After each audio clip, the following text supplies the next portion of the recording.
This is also Uzumaki.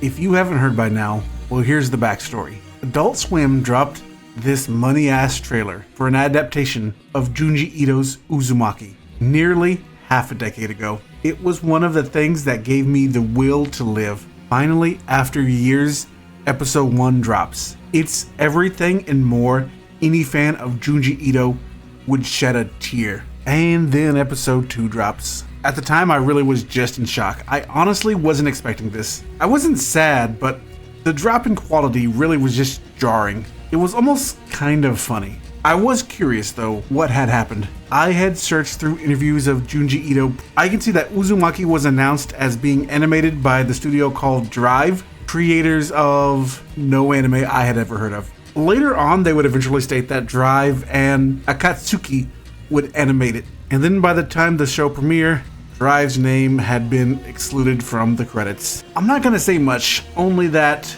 drives some questions. The team working on this on the American side had tweeted,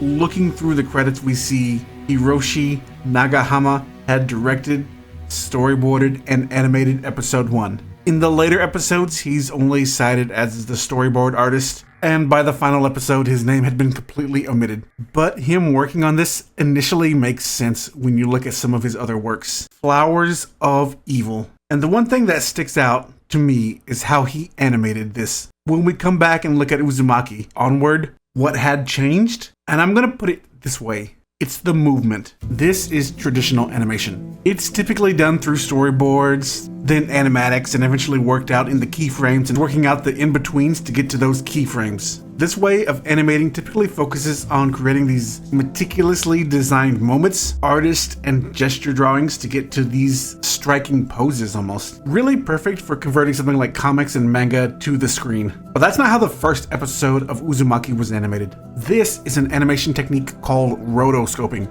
One of the earliest uses of this technique was to convert this dancer's move into this ghost movements. This technique focuses on recording actors' performances and drawing your animations on top of that actor. With this technique, there's very little punchy keyframes here. Instead, the emphasis is on the movement of the characters in their world. Again, I want to look back at Flowers of Evil. We can see that technique here. And honestly, I kind of think that works for horror anime. It gives us this otherworldly feel. I really wish we could have seen this play out across all of the episodes, but more than likely we'll never see that now. I don't know if this was a miscommunication, whatever the cause was. The remaining episodes fell through clearly.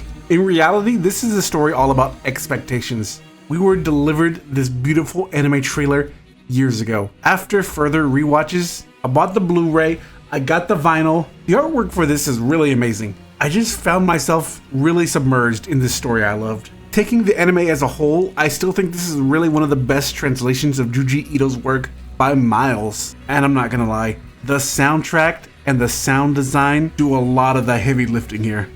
I look back at like the Netflix adaptation and the soundtrack is so annoying and cartoony. I cannot for the life of me submerge myself in that world. Upon revisiting Uzumaki, going into this with managed expectations, I just found myself loving it more. There's flaws in the art, but the bones of a really great story, an amazing soundtrack, and a really unique art direction is still very much here. I'm still gonna put this as one of my favorite horror animes because it's still a really great piece of work. And you can tell, even though this didn't entirely go the way they hoped, it still very much has passionate people behind the project, and that passion comes through where it can. And if you've seen it, let me know what you think, and if you haven't, you should give this a watch. Peace.